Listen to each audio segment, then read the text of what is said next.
하나님께서 허락하신 이날 이 오후에도 우리를 예배하는 자리로 인도하여 주신 은혜를 생각할 때에 진실로 감사를 드립니다. 특별히 장학위원회 헌신 예배로 하나님께 올려드립니다. 하나님께서 기쁘게 흠양하여 주시고 이 시간을 통하여서 우리의 헌신을 다시 한번 다짐하게 하시고 또한 우리가 무엇으로 어떻게 살아가야 될 것인지를 결심하고 결단할 수 있는 귀한 시간이 되어질 수 있도록 함께하여 주시옵소서. 예배가 시작되었습니다. 마칠 때까지 성령님께서 우리를 주관하시고 인도하여 주시옵소서. 이 모든 말씀 예수님 이름으로 감사하며 기원드립니다. 아멘.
멈출 수 없네 주를 향한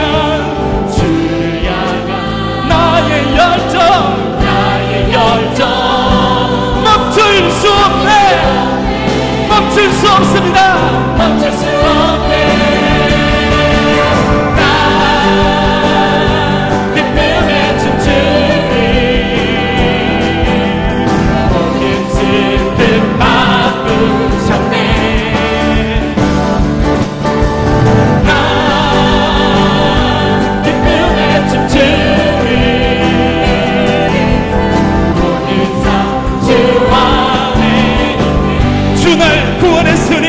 어찌 잠잠하리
하나님만을 찬송합시다.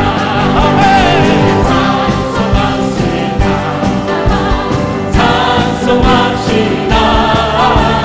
내 죄를 씻으신 주님 찬송합시다. 죄악을 속하여 주신 주님 속하여 주신 주 내 속에 들어와 계시네. 십자가 앞에서 주님 찬송합시다. 찬송합시다. 찬송합시다. 내 죄를 씻으신 주님 찬송합시다. 내 앞에 흐르는 생명수 날 씻어 성하게 하시네. 내 깊은 정성을 다하여 찬송합시다. 찬송합시다. 찬송합시다. 내 죄를 씻으신 주님 찬송합시다. 내 주께 회개한 영혼 생명수 가운데 젖었네. 뜨겁고 순전한 주님 찬송합시다. 찬송합시다. 찬송합시다. 내 죄를 씻으신 주님 찬송합시다. 찬송합시다. 하나님만을 찬양합니다. 모든 죄에서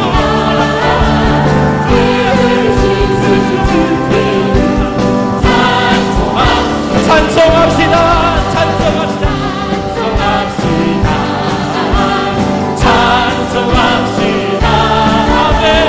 내 죄를 씻으신 주님 찬송합시다. 아멘.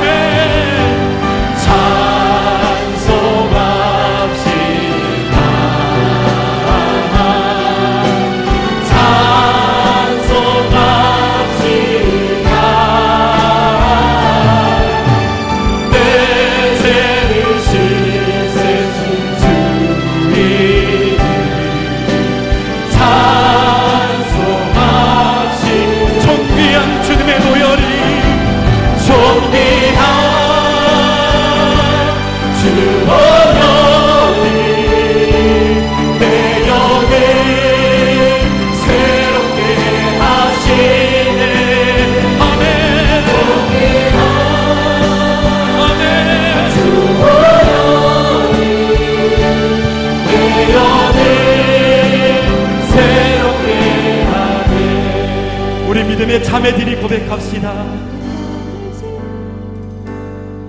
보혈을 지나 하나님 품으로 보혈을 지나 아버지 품으로 보혈을 지나 하나님 품으로 한 걸음씩 나가네. 우리 믿음의 형제들이 고백합시다.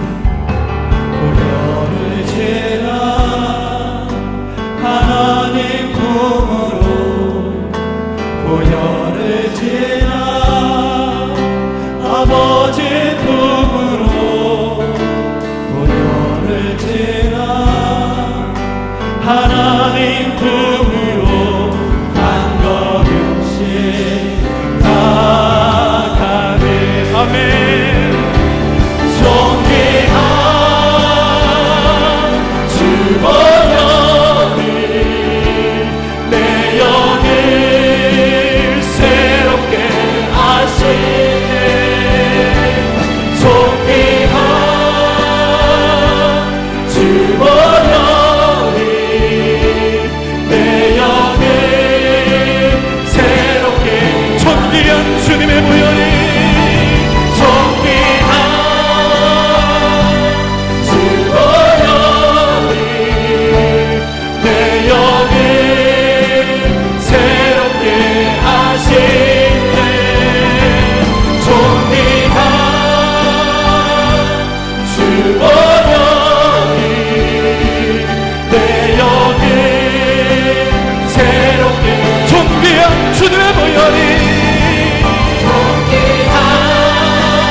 주만을 더욱 사랑합니다. 우리 믿음으로 두 손 높이 들고 다 맞는 믿음만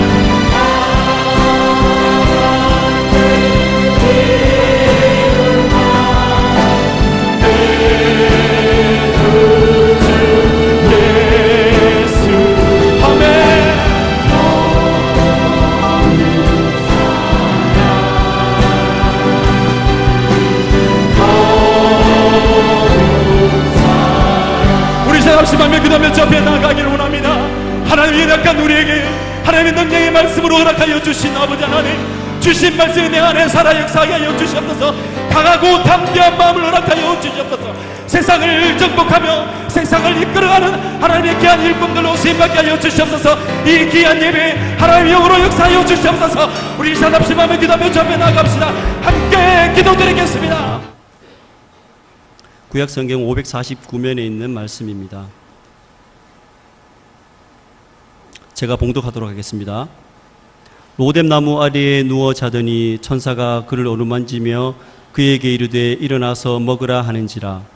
본즉 머리맡에 숯불에 구운 떡과 한 병 물이 있더라. 이에 먹고 마시고 다시 누웠더니 여호와의 천사가 또 다시 와서 어루만지며 이르되 일어나 먹으라. 내가 갈 길을 다 가지 못할까 하노라 하는지라. 이에 일어나 먹고 마시고 그 음식물에 힘을 의지하여 40주 40야를 가서 하나님의 산 호렙에 이르니라. 아멘. 아멘. 예, 감사합니다. 우리 하나님 앞에 예물 드립니다. 우리 박수연 청년 말씀을 통해 지혜 주시고 소망 주셔서 감사합니다. 우리 강정민 박정미 집사님 가정에서 건축원금 드립니다. 우리 김보연 청년 11주 예물 드립니다. 우리 오성찬 청년 11주 예물 드립니다. 우리 김보람 청년 11주 예물 드립니다. 기도합니다. 하나님 아버지 감사합니다. 오늘도 거룩하고 복된 주님의 날을 우리에게 허락하여 주시고 특별히 주일 오후 찬양 예배 시간에 장학위원회 헌신 예배를 하나님 앞에 올려드리게 됨 감사합니다. 특별히 우리 장학위원들 열심히 다음 세대를 위하여 힘쓰고 애쓰는 가운데에 사오니 하나님이 은혜 주시고 하나님이 지혜 주시고 하나님이 능력을 허락하여 주시옵소서. 다음 세대를 잘 섬겨 하나님이 원하시고 우리 또 교회의 아이들이 믿음의 반석 위에 세워져서 위대한 하나님의 사람들로 세워져 나갈 수 있는 그런 모든 역할들을 우리 장학위원회에서 잘 감당하게 하여 주시옵소서. 또 이렇게 귀한 예물 올려드립니다. 올려드린 모든 손길들마다 한량없는 은혜와 복으로 나리워 주시고 날마다 하나님을 위하여 마음껏 드리고 가난한 이웃을 위하여 나누어 주고도 12광줄이나 남음이 있는 놀라운 복으로 허락하여 주시옵소서. 예수님 이름으로 기도드리옵나이다. 아멘. 우리 옆에 사람들, 앞뒤 사람들 한번 인사하겠습니다. 오늘도 잘 오셨습니다. 은혜 많이 받으시기 바랍니다. 예, 감사합니다. 못생긴 남자와 잘생긴 여자가 결혼하면 남자가 능력이 있나 보다 이렇게 생각을 한답니다. 저 남자 아마 사자일 거다 그렇게 얘기를 한다 그러죠. 잘생긴 남자와 못생긴 여자가 결혼하면 그 여자 재벌집 여자 아이가 이렇게 생각을 한대요. 그런데 못생긴 남자와 못생긴 여자가 결혼하면 저 두 사람은 진짜 사랑하는 사람이구나 그렇게 생각한다고 합니다. 저희 부부는 이 세 종류의 부부 중에 어떤 부부에 속할까? 여러분 어떻게 생각하십니까? 대답은 하지 마십시오. 예, 저는 그렇게 확신합니다. 사랑하는 사이구나. 여러분 사랑이 무엇이라고 생각하십니까? 많은 정의들이 있겠죠. 수많은 정의를 하고 사랑은 이런 것입니다. 많은 이야기들을 합니다. 그러나 우리가 일반적으로 아는 대로 모든 것을 수용하고 받아주며 이해하고 용납하고 사랑의 대상이 어떤 실수를 하고 어떤 잘못을 하더라도 포용해주고 안아줄 수 있는 것 아니겠습니까? 그런데 우리는 이렇게 사랑하는 사람이 되려고 애를 쓰고 힘을 쓰고 혼신의 힘을 다합니다만 우리 인간들의 능력적 한계 때문에 성경이 말씀하시고 요구하시는 진정한 사랑을 할 수 없는 존재임을 우리는 잘 알고 있습니다. 진심으로 사랑하고 싶은데 나의 감정의 한계, 나의 능력의 한계들 때문에 또 나의 행동의 한계들 때문에 사랑할 수 없는 것이 우리네 연약한 인생입니다. 그러나 하나님의 사랑은 어떠할까요? 하나님의 사랑은 한량없는 하나님의 사랑이요 천지 만물을 창조하신 능력의 하나님, 권능의 하나님께서 우리에게 베풀어 주시지 못할 사랑이 없음을 믿으시기 바랍니다. 끝없는 하나님의 사랑, 모든 것을 용납해 주시는 그 하나님의 사랑. 오늘 우리는 이 사랑을 한번 기억하시면서 오늘 본문을 생각해 보았으면 좋겠습니다. 우리가 지난 시간에 열왕기상 19장 1절부터 4절까지의 말씀을 통하여 엘리야의 영적 침체와 탈진을 바라보았습니다. 어떻게 이럴 수가 있느냐? 이 위대한 하나님의 사람이 이렇게 침체에 빠질 수 있느냐? 위기 가운데 떨어질 수 있느냐? 어떻게 이럴 수 있느냐? 우리는 당혹스러움으로 하나님의 말씀을 살폈습니다.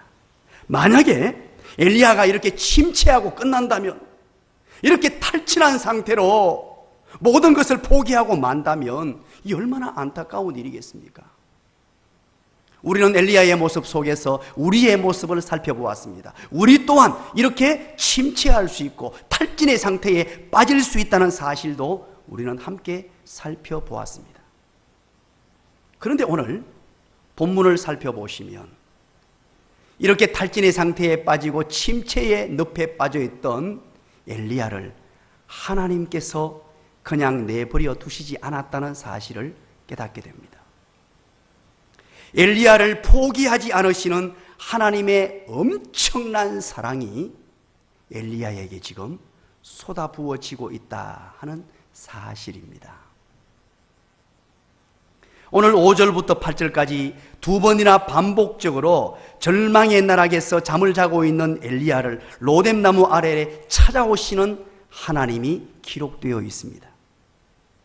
찾아오시는 하나님, 침체의 늪에 빠져 있고 위기 가운데 빠져 있고 절망의 늪에 빠져 있고 정말로 탈진한 상태에 있는 하나님의 사람들에게 친히 찾아오시는 것이 하나님의 사랑의 본질입니다. 언젠가 TV 프로그램을 우연히 시청을 하게 되었는데 아직까지도 그것이 제 뇌리 속에 생생하게 그렇게 자리 잡고 있습니다. 여러분, 프레임 법칙이라고 얘기를 들어보셨죠? 이 심리학자들이 이 프레임 법칙을 만들어내었는데 어떤 사건이나 사물을 보는 관점에 따라서 다른 해석이 가능하더라. 긍정적으로 보느냐 부정적으로 보느냐에 따라서 어마어마한 결과의 차이가 나더라 하는 것이 이 프레임의 법칙이지요. 한 유명한 개그맨이 초등학교 선생님을 찾는 프로그램이었습니다. 아마 이 개그맨이 학교 다닐 때 말썽꾸러기였던 것 같습니다. 얼마나 개구진 아이였는지 아마 그 프로그램을 보면 알게 됩니다. 그래서 선생님을 찾고 싶은데 선생님을 찾아서 이제 옛날에 있던 학교로 찾아갑니다. 가는데 이제 어른이 된 그 개그맨이 옛날 생활 기록부를 이렇게 찾아봅니다.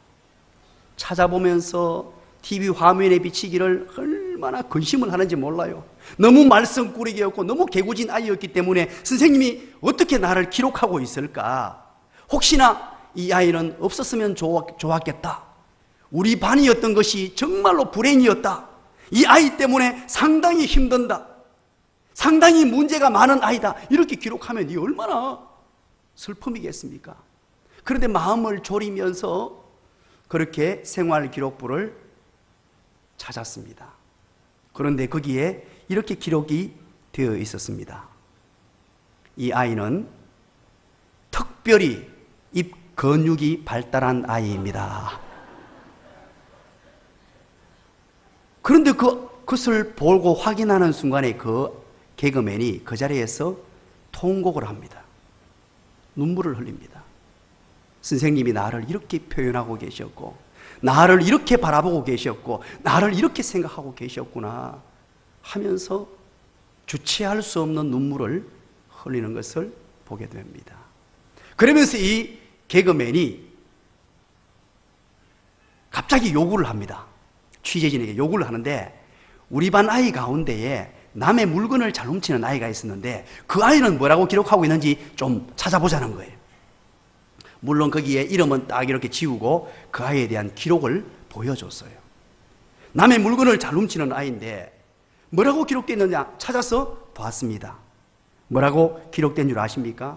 이 아이는 특별히 남의 물건에 호기심이 많은 아이.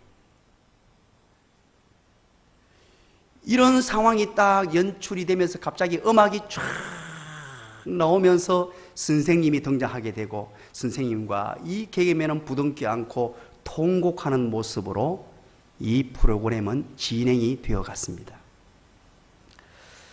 저는 이 모습을 보면서 이런 생각을 해보았습니다. 목사가 온 성도들을 어떻게 바라볼 것이냐. 때로는 불평하고 원망하며, 때로는 말씀대로 살지 못하는 성도들을 만날 때가 있고, 때로는 자기 고집을 피워서 목사의 마음을 아프게 하는 성도들도 있을 터인데, 여러분 심각하지 마십시오. 여기 말고 저기 다른데.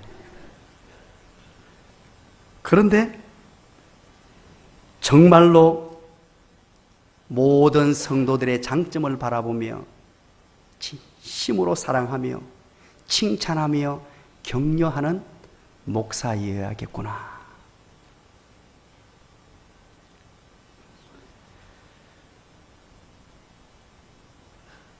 비록 목사일지라도 매일 새벽을 깨우며 성도들을 가슴에 품고 기도하고 사랑하려고 애를 씁니다만, 연약한 인간의 한계 때문에 100% 그럴 수 없지요.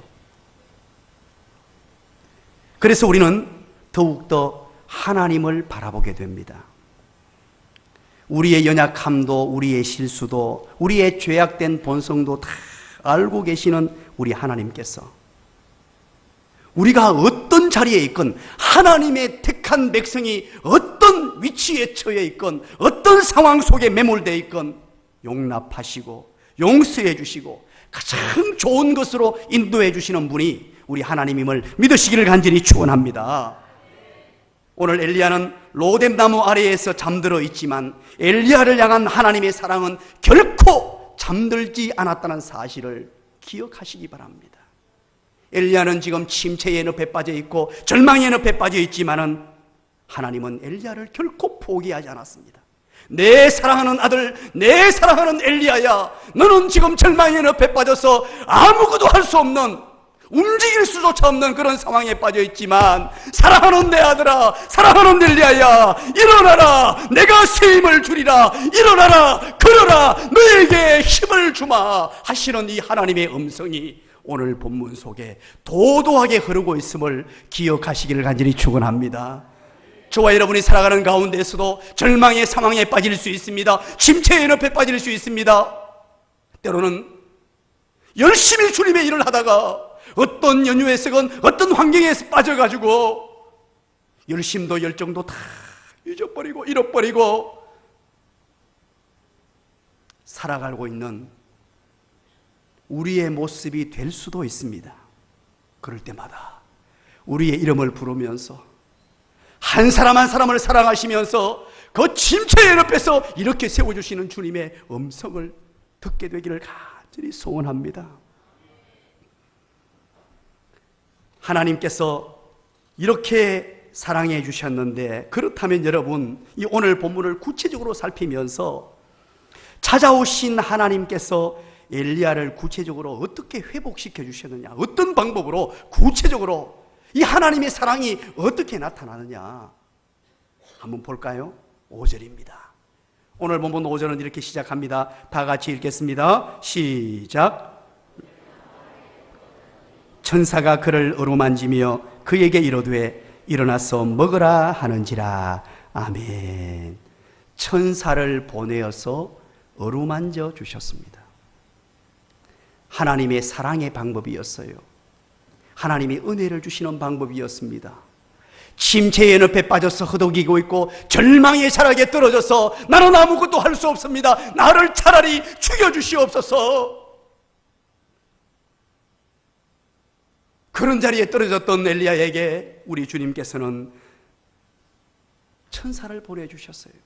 얼마나 힘들었던지 로뎀나무 아래에 가서 그냥 자기도 모르는 사이에 털썩 눕더니만 잠이 들어버렸어요.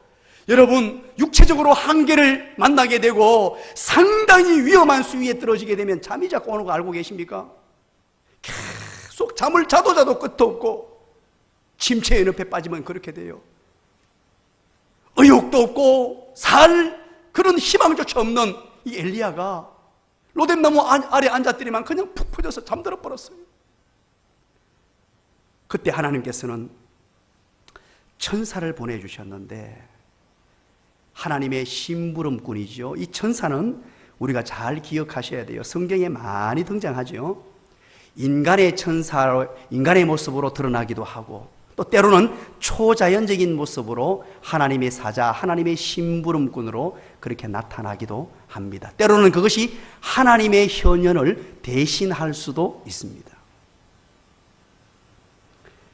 침체의 늪에 빠져있는 엘리야에게 천사를 보내주셔서 어루만져 주셨다라고 합니다. 이 어루만짐, 이것은 단순히 피부 접촉을 이야기하는 것이 아닙니다. 오늘 어루만져 주셨다는 것은 바로 엘리야의 전 인격을 지금 어루만져 주시고 치유하고 있다는 뜻입니다. 엘리야의 아픈 마음, 상처난 마음, 고독한 마음, 절망의 마음을 다 쓰다듬어 주시면서 엘리야야, 엘리야야, 많이 힘드냐? 많이 고통스러우냐? 내 사랑하는 아들아, 지금까지 얼마나 수고가 많았느냐? 지금까지 얼마나 많이 일했느냐? 내 사랑하는 아들아 하면서 사랑의 어루만짐입니다. 오늘 이 시간에도 하나님의 말씀을 듣는 가운데에 하나님의 천사의 어루만짐을 경험하게 되시기를 간절히 축원합니다. 오늘 이 시간 찾아오셔서 메말라 있는 나의 심령에, 메말라 있는 나의 마음에, 열정이 사라져버린 나의 신앙생활에, 감격이 없는 나의 신앙생활 가운데에 하나님이 보내주신 천사로 말미암아 어루만짐을 받고 회복되는 역사가 나타나게 되기를 간절히 축원합니다.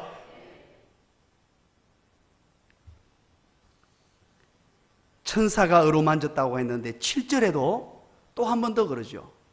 이 두 번에 걸쳐 가지고 천사가 또다시 와가지고 어루만지며 동일한 표현을 쓰고 있습니다. 하나님께서는 하나님의 사람들에게 천사를 보내셔서 어루만져 주시고 위로해 주시고 사랑해 주신다는 거예요. 지난주 있었던 일입니다. 지난주 목요일 날 우리 교회에 한 젊은 부부가 계시는데 이렇게 신방을 하게 되었습니다. 신방을 요청하게 되어서 전 교육자들을 다 초청을 했습니다. 그래서 이제 온 교육자들이 그날 저녁에 그 가정을 방문하게 되었습니다. 그리고 물었습니다. 오늘 특별히 이렇게 초대한 이유가 있습니까? 이렇게 질문을 던졌어요. 그랬더니만 크게 두 가지로 그렇게 대답을 했습니다. 첫 번째 이유는 자녀들이 믿음으로 너무 잘 자라줘서 하나님 말씀대로 말씀을 받고 예배의 성공자가 되고 예배도 잘 드리는 아이들이 되고 오늘도 지금 예배 시간에 탁 참석해서 예배를 드리고 있네요. 어린 아이들인데 탁 앉아서 온 가족이 예배를 드리고 있네요. 그러면서 그게 너무 감격스럽고 너무 고맙다는 거예요. 그게 첫 번째 이유였고, 또 두 번째는 이렇게 말씀했습니다. 목사님께서 늘 말씀을 전해주시는데 이게 너무너무 고마웠다는 거예요. 그러면서 이런 비유를 들었습니다. 대학생들이 한 학기 수업을 듣기 위해, 또 1년 수업을 듣기 위해 돈을 어마어마하게 갖다 주는데 1,000만 원 가까이 갖다 주고 공부를 해야 된다는 거지요. 그런데 우리는 목사님들에게 하나님 말씀을 이렇게 받는데 그게 너무 감격으로 다가왔더래요. 이런 얘기를 하면은 은혜의 바람이 후루룩하게, 그 얘기를 하는데 나도 모르는 사이에 온몸에 닭살이 막 오르기 시작하고 눈가에 눈물이 막 맺히려고 하더라고요. 그리고 제가 그 모습을 옆에 있는 우리 담임 목사님 얼굴을 봤더니만 담임 목사님도 똑같은 표정이었습니다. 감동스러워. 그래서 앞에 앉았던 우리 양 목사, 우리 다른 부목사님들을 쭉 보니까 똑같이 감동스러워가지고 저는 그 순간에 그런 생각을 했습니다. 하나님께서 오늘은 우리 집사님 가정을 천사로 보내주셨구나. 이렇게 위로하시는구나. 이렇게 감동스럽게 하시는구나. 여러분, 그런 의미에서 여러분 모두가 하나님의 천사로의 사명을 잘 감당하시길 바랍니다. 우리 교회 연약한 성도들은 누가 있느냐? 우리가 돌봐야 되고 우리가 도움을 줘야 될 분들은 누가 있느냐? 날마다 살피셔서 영적 침체에 빠져 있거나 영적 탈진의 상태에 있는 성도를 돌아보며 나의 작은 섬김이, 나의 작은 사랑이, 내가 은혜 받고 하는 그 행함이 그에게 천사가 되어 위로하게 되고 하나님의 은혜를 덧입게 된다는 사실을 기억하시기를 간절히 축원합니다. 그리고 두 번째입니다. 오늘 본문 5절부터 7절까지 계속해서 연결되는 내용인데요. 5절, 7절은 천사를 보내주셨다라고 되는데 5절부터 7절까지 뭐냐? 지금 가장 필요한 것을 채워주시는데 그게 바로 육체적 필요였습니다. 우리 한번 읽어볼까요? 6절을 한번 읽어보겠습니다. 6절 시작. 본적 머리맡에 숯불에 구운 떡과 한 병 물이 있더라. 이에 먹고 마시고 다시 누웠더니 아멘. 5절 마지막 절에 일어나서 먹고 마시라 그러고는 음식을 준비해 놨는데 머리맡에 숯불 구운 떡과 한 병 물을 천사를 통해 보내주시고 이것을 먹으라 했단 말입니다. 오늘 이 본문을 보시면서 여러분 어떤 생각이 듭니까? 이야, 하나님의 역사가 뭐 이렇게 시시하게 나타나? 이렇게 봤다면 여러분들은 하나님의 말씀을 잘못 본 겁니다. 하나님께서 우리 인간을 창조하시고 인간에게 영혼과 육체를 주셨어요. 영을 주시고 육을 주셨단 말이죠. 영혼도 너무너무 중요합니다. 또한 육체 또한 너무너무 중요합니다. 하나님이 흙으로 빚으시고 우리에게 육체를 가지게 만드셨어요. 그래서 우리의 육체가 피곤할 때는 잠을 자야 되고 배고플 때는 먹어야 돼요. 제 아무리 강하고 대단한 사람도 잠 안 자고 안 먹고 운동 안 하면 병 걸리게 돼요. 누구든지 마찬가지예요. 하나님의 은혜의 폭포수를 경험할지라도 육체가 무너지게 되면 모든 것이 무너지게 돼요. 하나님께서 오늘 본문을 통해 우리에게 교훈을 주시는 것은 뭐냐? 지금 엘리야에게 가장 시급한 게 뭐냐? 육체를 가졌는데 지금 먹지 못했다는 거예요. 그러니까 육체적으로 너무너무 연약한 상태에 있으니까 빨리 이걸 먹어야 된다 해서 먹을 음식을 하나님께서 천사를 통해 주셨다는 거예요. 여러분, 우리가 반드시 기억해야 할 것이 있습니다. 훌륭한 영적 삶을 위해서는 육체적 필요를 무시하면 안 됩니다. 하나님이 만들어 놓으신 이 육체도 소중히 여길 줄 알아야 되고 이 육체를 존귀하게 여기며 육체의 건강을 위해서도 여러분 시간을 투자하고 헌신하셔야 돼요. 육체의 병이 찾아오고 육체가 무너지면 제 아무리 하고 싶어도 하나님 일을 할 수가 없어집니다. 그런 사람들, 그런 일례가 얼마나 많은지 몰라요. 시간을 할애해서 그래서 운동도 해야 되고 육체에 필요한 좋은 음식도 여러분 먹을 줄 알아야 돼요. 이것이 신앙생활 잘하는 것입니다.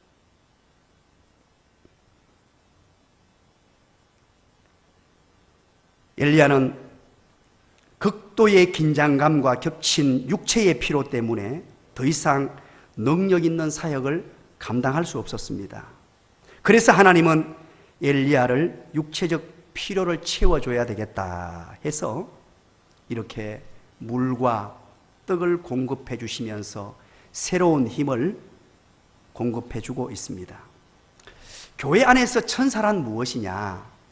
여러분, 바로 천사는 이런 사역을 하는 것입니다. 하나님이 초자연적으로 천사를 보내서 사역하는 것 말고 교회 안에 서로가 천사가 되도록 하나님이 허락을 해 두고 있습니다. 그래서 어렵고 힘든 사람들을 늘 돌보는 사람, 하나님의 은혜를 누리는 사람들은 계속해서 힘든 사람에게 눈이 가고 마음이 가게 되어 있습니다. 지금 여러분 주변에 힘든 사람이 혹시 있습니까? 영적 침체에 빠져 있는 사람이 있습니까? 육체적으로 힘들어하는 분이 있습니까? 그렇다면 여러분들이 천사가 되어 주십시오. 마지막 세 번째입니다. 7절을 우리 다 같이 읽겠습니다. 시작. 여호와의 천사가 또다시 와서 어루만지며 이르되 일어나 먹으라. 네가 갈 길을 다 가지 못할까 하노라 하는지라. 아멘. 네가 갈 길을 다 가지 못할까 하노라. 빨리 음식 먹고 힘내라. 네가 지금 가야 할 길이 있다, 이 말이거든요. 이것은 바로 사명을 확인시키는 것이었습니다.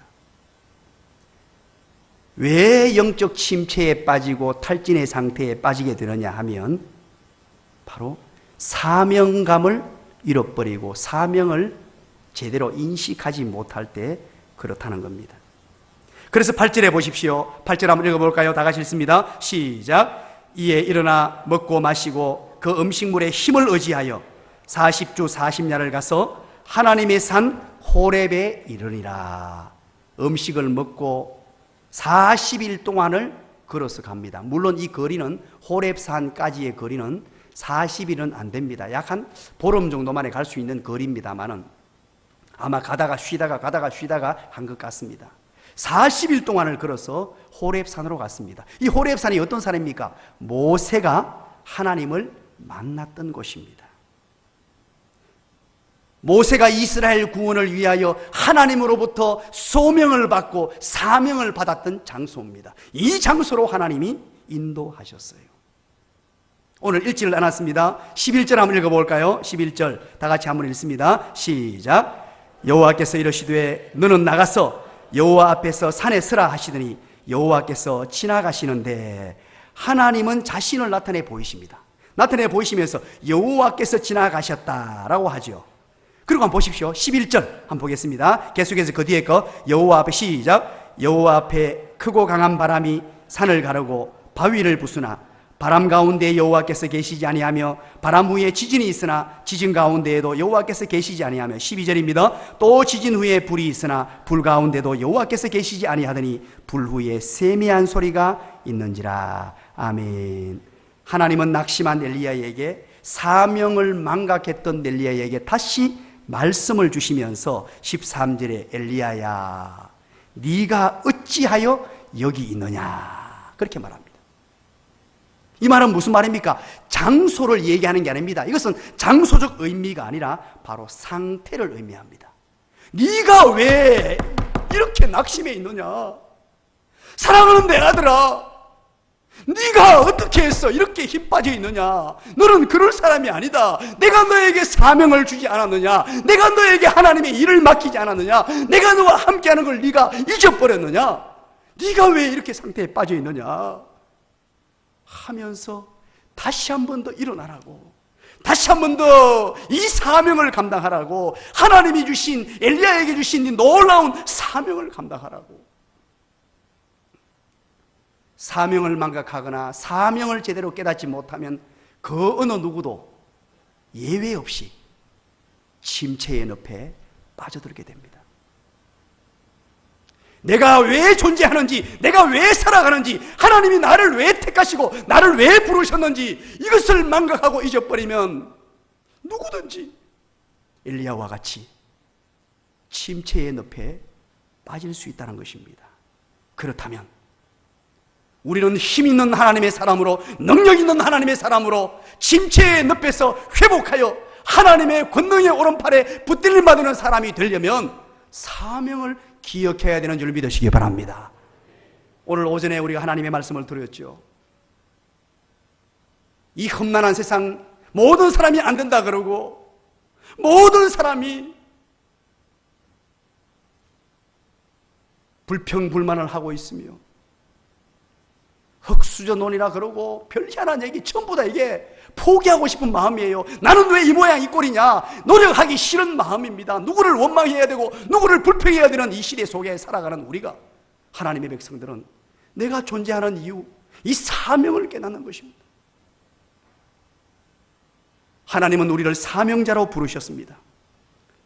하나님의 백성들을 사명자로 부르셔서 우리 교회를 통하여 하나님의 일을 하시기를 원하시는 줄 믿으시기 바랍니다.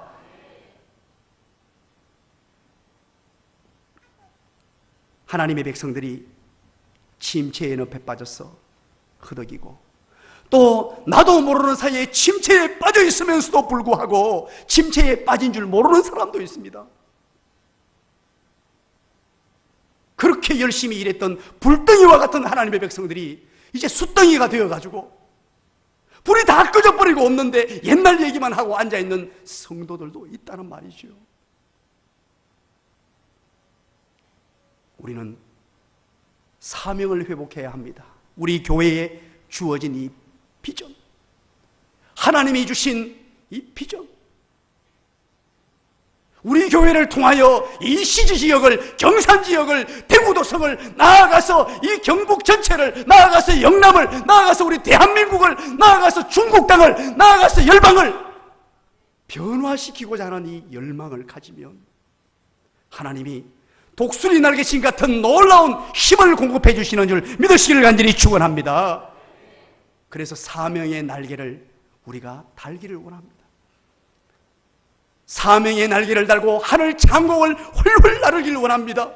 힘들다, 안 된다, 절망의 늪에 빠져서 포기하는 것이 아니라 하나님이 보내주신 이 사명의 날개를 달고, 하나님이여 비록 내 모습은 연약하고 부족하지만은 하나님의 사명을 날개 삼아 하늘 창공을 높이 오르겠습니다. 우리 교회를 통하여 하나님의 복음을 전하고 우리 교회를 통하여 하나님의 역사와 기적을 경험하는 위대한 하나님의 사람이 되겠습니다.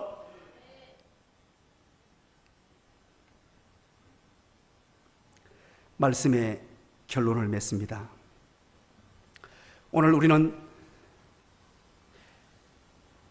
포기하지 않으시는 하나님의 은혜와 사랑을 살폈습니다. 그것이 엘리야에게 나타났습니다. 천사를 보내셔서 어루만져 주시는 하나님의 은혜와 사랑, 우리에게 가장 필요한 것, 육체적 필요를 채워주시는 하나님의 은혜와 사랑, 그리고 다시 한 번 더 사명을 깨닫게 하시고 사명을 확인시키는 하나님의 은혜와 사랑. 사명을 가진 자는, 사명자는 죽지 않습니다. 우리가 이것 붙들고 남은 생에 우리에게 얼마나 시간이 주어질지 아무도 알 수 없지만 다른 엉뚱한 곳에 시간 보내지 아니하고 오로지 하나님을 위하여, 하나님의 영광을 위하여, 하나님이 주신 이 사명 감당하기 위하여, 그래서 열심히 하다 보니 물질이 필요하면 하나님 물질 받고, 건강이 필요하면 건강 받고, 사명을 위하여 혼신의 힘을 다하여 하나님께 큰 영광 올려드리고 이 땅을 살면서도 가장 행복한 행복자로 살아가는 저와 여러분 되시기를 주님의 이름으로 간절히 축원합니다. 하나님 아버지 감사합니다. 고맙습니다. 엘리야를 회복시켜 주시는 하나님의 한량없는 은혜와 사랑을 우리에게 말씀해 주시니 감사합니다. 이 사랑을 늘 기억하게 하여 주시옵소서. 포기하지 않으시는 하나님의 사랑, 천사를 보내어서 어루만져 주시는 하나님의 사랑, 우리의 사명을 다시 한 번 더 확인시켜 주시는 그 하나님의 은혜와 사랑을 기억하여 혹시 침체의 늪에 빠져 있고 혹시 절망의 사랑에 빠져 있다면 다시 한 번 더 사명의 날개를 달고 높은 하늘로 창공을 향하여 올라갈 수 있는 위대한 하나님의 사람들 되게 하여 주시옵소서. 예수님 이름으로 기도드리옵나이다. 아멘.